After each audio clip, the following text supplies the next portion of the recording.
ఇప్పటికే మీ ఇంట్లో ఎన్నో సమస్యలున్నాయి. మన ప్రేమ వ్యవహారం ఇంకో కొత్త సమస్య కావడం ఇష్టం లేకే అలా అన్నాను.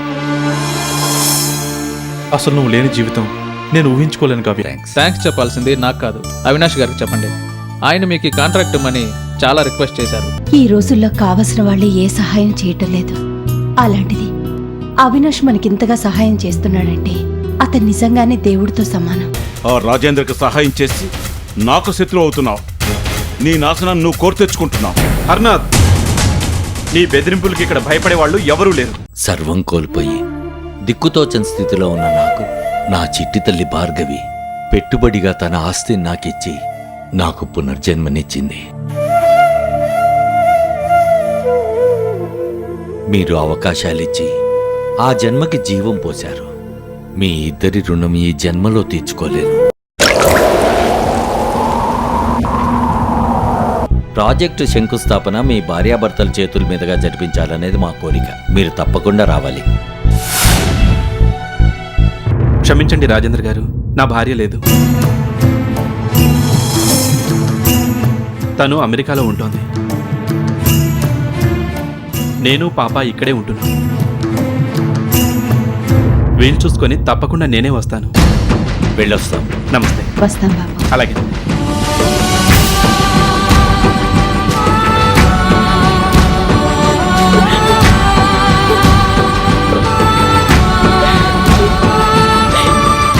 ఏడుస్తున్నావా?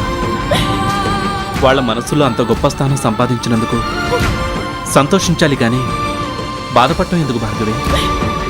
నువ్వు అజ్ఞాతంలో ఉన్నా వాళ్ళు నిన్ను ఎంతగా ఆరాధిస్తున్నారో చూసావా? అదే ఆ మంచితనమే నేను ప్రతి క్షణం కుమిలిపోయేలా చేస్తోంది. ఆ మంచితనమే నన్ను వాళ్ళ దగ్గర నుంచి దూరంగా వచ్చేలా చేసింది.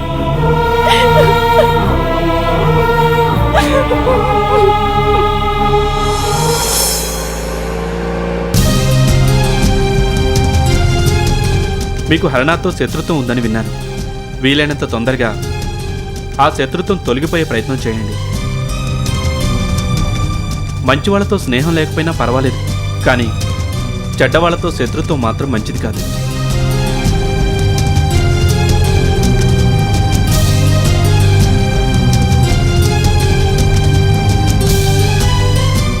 డ్రైవర్, జూబ్లీ హిల్స్కి పోని. అలాగే సార్. ఎక్కడికండి? హరి ఇంటికి.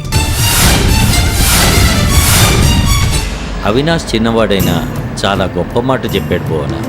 శత్రుత్వం వల్ల వచ్చేది నష్టమే తప్ప లాభం ఉండదు.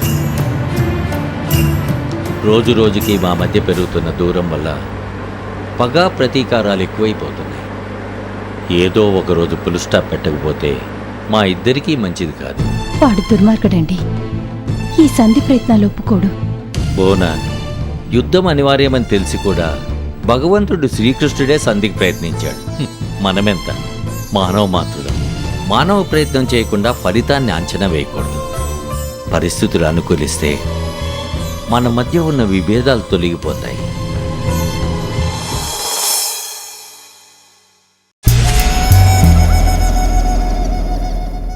ఈ రాజేంద్రని ఎన్ని రకాలుగా దెబ్బకొట్టినా నేలకు కొట్టిన బంతిలా తిరిగొస్తున్నాడు తప్ప నాశనం మాత్రం కావడం లేదు. మధ్యలో ఈ అవినాష్ గాడొకడు. వాణ్ణి ఇంతలా బెదిరిస్తున్నా ఇంకా రాజేంద్రకి సహాయం చేస్తానని అంటున్నాడంటే దీని వెనక కారణం ఏమై ఉంటుంది?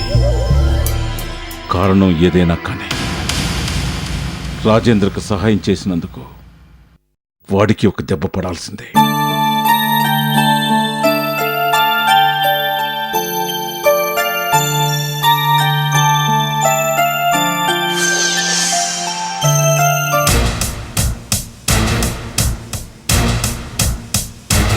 ఆగండి.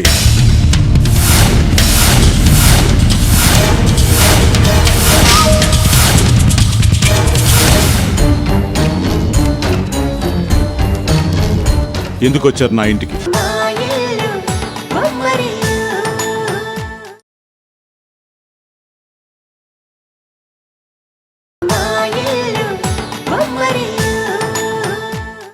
ఎందుకు వచ్చారు నా ఇంటికి? ఎందుకు హరి అంత కోపం? కూతురు మెట్టినింటికి వచ్చిన తల్లిదండ్రులకు ఎదురవ్వాల్సిన ప్రశ్న కాదిది. అసలు వియ్యంకులుగా మన మధ్య ఉండాల్సిన పరిస్థితులు కూడా ఇవి కావు. మన మధ్య శత్రుత్వానికి మించిన బంధుత్వం ఉందని గుర్తు చేయడానికే నేనొచ్చాను. ఏంటి, బంధుత్వం గుర్తు చేయడానికి వచ్చావా? నీ కూతురు ఈ ఇంటికి కోడలుగా వచ్చిన తర్వాత ఒక్కసారైనా వచ్చి నీ కూతుర్ని పలకరించింది లేదు? కనీసం ఒక్క పండక్కైనా మీ అల్లుణ్ణి పిలిపించింది లేదు? అలాంటి నువ్వు బంధుత్వం గుర్తు చేయడానికి వచ్చావంటే నేను నమ్మాలి. నువ్వెందుకు వచ్చావో నాకు తెలుసు. నిన్ను నాశనం చేయడానికి నేను ఎంతగా ట్రై చేసినా కాంట్రాక్ట్ల మీద కాంట్రాక్ట్లు కొట్టేస్తున్నావని, నీ గురించి నువ్వు డప్పు కొట్టుకోవడానికి వచ్చావు. ఆ మాత్రం నాకు తెలియదు అనుకున్నావా? ఏంటి హరి అలా మాట్లాడుతున్నావు? ఆయన ఇష్టానికి వ్యతిరేకంగా పెళ్లి చేసుకుందన్న కోపంతో మాట్లాడి ఉండకపోవచ్చు. అంత మాత్రాన మా అమ్మాయి మీద మాకు ద్వేషం ఉన్నట్టు కాదు, మీ ఇంటి కోడలైనందుకు మీతో మాకు శత్రుత్వం ఉన్నట్టు కాదు. ఆహా, మనుషులన్నాక మనస్పర్ధలు రావటం సహజం. వాటిని మనసులో పెట్టుకుని జీవితాంతం శత్రువులుగా మిగిలిపోవాలా? ఇప్పటికి జరిగిందేదో జరిగిపోయింది. ఇక మీదటైనా అందరం అన్నీ మర్చిపోయి సుఖంగా సంతోషంగా కలిసి ఉందాం హరి.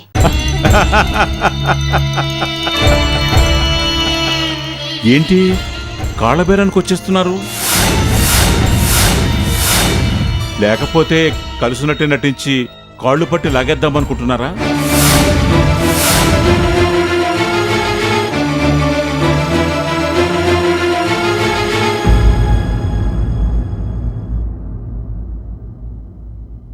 ఏంటి, నీకు మరీ అంత వెర్రిబాగులోలా కనిపిస్తున్నానా? నువ్వు నాతో రాజీ పడుండేవాడివి అయ్యి ఉంటే నీ గోడౌన్ సర్వనాశనం అయినప్పుడే నువ్వు నాతో రాజీ పడుండేవాడివి. నేనంటే భయంతో వణికిపోయి ఉండేవాడివి. కానీ నీలో నాకు ఆ భయం కనిపించలేదు. పైగా భార్గవి కన్స్ట్రక్షన్స్ పేరు మీద కొత్త కన్స్ట్రక్షన్స్ కంపెనీ పెట్టి నాకు కౌంట్ డౌన్ మొదలవుతుందని వార్నింగ్ ఇచ్చి వెళ్ళావు. నేననుకున్నట్టుగానే ఆ అవినాష్ గారికి ఏవో మాయమాటలు చెప్పి నాకు రావాల్సిన టెండర్లన్నీ నువ్వు కొట్టేస్తున్నావు.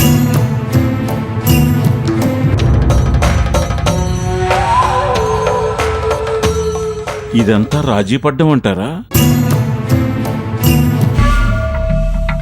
అయినా తప్పు నీది కాదులే. నేనెంత చెప్పినా వినకుండా ఆ అవినాష్ గారు నీకు సపోర్ట్ చేస్తున్నందుకు ముందు వాడి సంగతి చూస్తాను.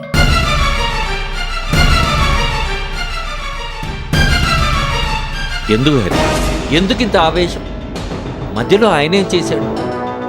అవినాష్ మీద ఎందుకు పగ పెంచుకుంటున్నావు?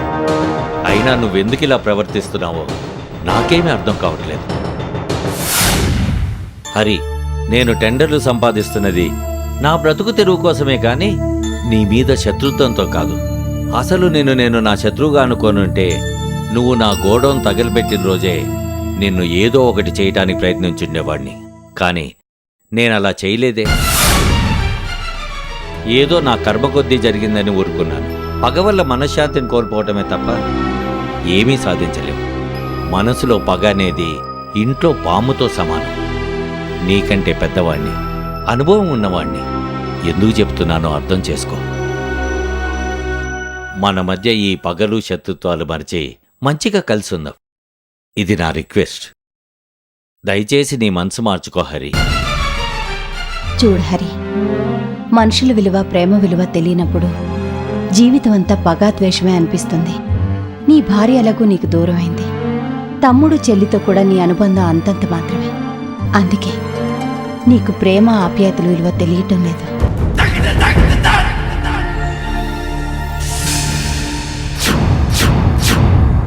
ఒక్కసారి నీ చుట్టూ ఉన్న మనుషుల్ని అభిమానించడం నేర్చుకో. అప్పుడు మేమెందుకు ఇక్కడికి వచ్చామో నీకు అర్థమవుతుంది. ఈ ఇంటి వెయ్యపురాలుగా అడగడం లేదు హరి, ఈ ఇంటి ఆడపడుచుగా అభ్యర్థిస్తున్నాను. మన మధ్య శత్రుత్వం వద్దు.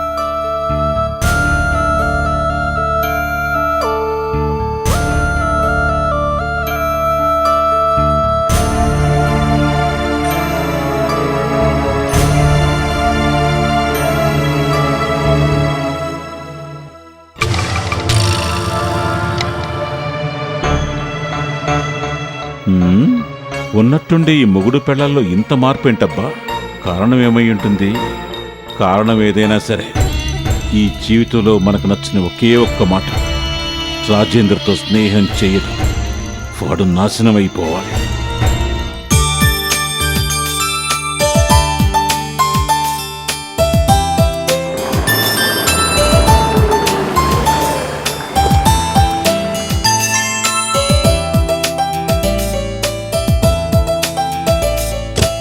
దా.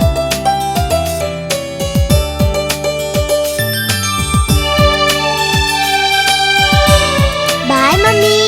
ముని, ఏంటి మమ్మీ? మమ్మీకి ముద్దు పెట్టకుండా వెళ్ళిపోతున్నా? Oh sorry mummy.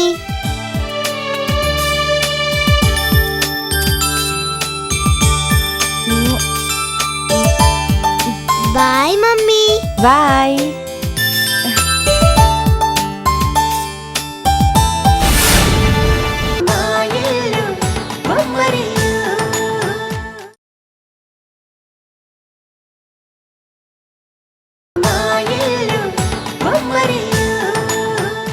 బాయ్.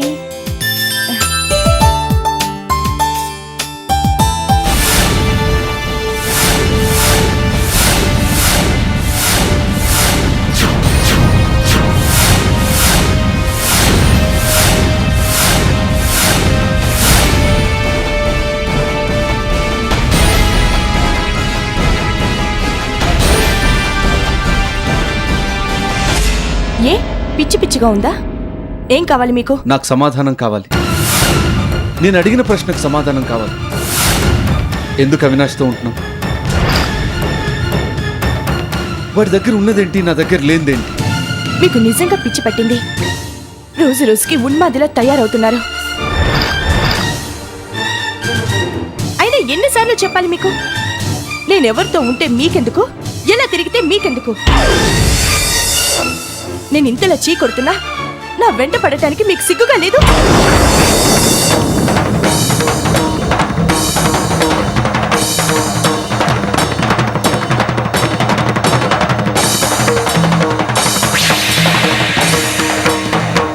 సిగ్గులేంది నాకు కాదు, నీకు. నన్ను వదిలేసి అవినాష్ గారితో ఉంటున్న నీకు సిగ్గులేదు. చెప్పు, ఎందుకు ఈ నిర్ణయం తీసుకున్నావు? నేనేం తప్పు చేశాను? ఏం తప్పు చేశారో మీకు తెలుసు, నాకు తెలుసు. ప్రత్యేకించి ఇప్పుడు మళ్ళీ వాటి గురించి చర్చించుకోవాల్సిన అవసరం లేదు. అవసరం ఉంది. నా భార్య ఇంకొకరితో కాపురం చేస్తుంటే చూస్తూ ఎలా మనశ్శాంతిగా ఉండమంటావు? నువ్వు చేసిన పనికి నేను ఎంత కుమిలిపోతున్నానో తెలుసా? మరి మీరు చేస్తున్న పనికి మీ భార్య ఎంతగా కుమిలిపోవాలి? ప్రియ కోసం నన్ను వదిలేశారు. ఇప్పుడు నా వెంట తిరుగుతూ ప్రియని పట్టించుకోవడం మానేస్తున్నారు. మీ వల్ల మీకు మనశ్శాంతి లేదు, మిమ్మల్ని కట్టుకున్న వాళ్ళకి మనశ్శాంతి లేదు. అబద్ధం. నేను ప్రియకి మనశ్శాంతి లేకుండా చేయడం కాదు, అదే నాకు మనశ్శాంతి లేకుండా చేసింది. మనిద్దరం దూరం కావడానికి కారణం అది కాదు. అలాగని నా వల్ల ఏ తప్పు జరగలేదని నేను చెప్పట్లేదు. నా వల్ల కూడా తప్పు జరిగింది, కానీ అది నా ప్రమేయంతో మాత్రం జరిగింది కాదు. ఆ విషయం నీకు తెలుసు. అంతా తెలుసు కూడా ఎందుకు జరిగిన తప్పును సరిదిద్దుకునే అవకాశం నాకు ఇవ్వట్లేదు? చేసిన తప్పుని సరిదిద్దుకోవడం అంటే ఇంకో తప్పు చేయడం కాదు. అలాంటి తప్పు చేయడానికి మీరు సిద్ధంగా ఉన్నా నేను సిద్ధంగా లేను. ఎవరైనా గతాన్ని మర్చిపోయి హాయిగా బ్రతకాలనుకుంటారు. మీకు ఇదేం పిచ్చి పట్టింది? నా వెనక ఎందుకు ఇలా పిచ్చి వాళ్ళ తిరుగుతున్నారు? అసలు నాకు విషయం అర్థం కావట్లేదు. ఏ మగాడైనా తన భార్యకి ఎవరితోనైనా సంబంధం ఉందని తెలిస్తే ఆ భార్యను వదిలేస్తాడు. కానీ మీరేంటి, మీరు వదిలేసిన భార్యకి ఇంకొకరితో సంబంధం ఉందని అనుమానిస్తున్నారు. అలాంటప్పుడు దాని చావేదో దాన్ని చావని అని వదిలేయకుండా ఎందుకు ఇంతలా ఆలోచిస్తున్నారు? వెళ్ళి మీ భార్యతో హాయిగా ఉండండి.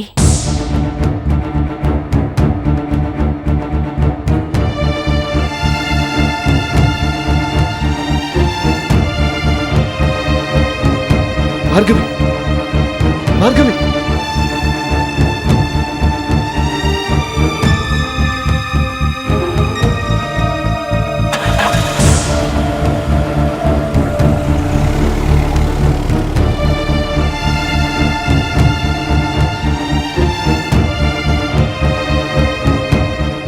భార్గవిని ఎలా ఒప్పించాలి? ఏం చెప్పినా వింటం లేదు. ఏదో ఒకటి చెయ్యాలి.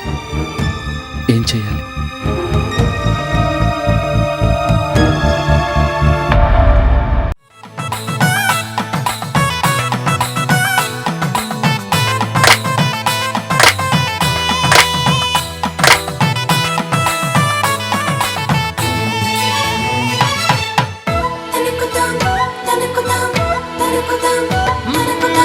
ఎక్కడిదో అల్లరి గాలి సరదాగానే వీచే చిన్నారి కిన్నెర సాని పయనాలేమో చూసి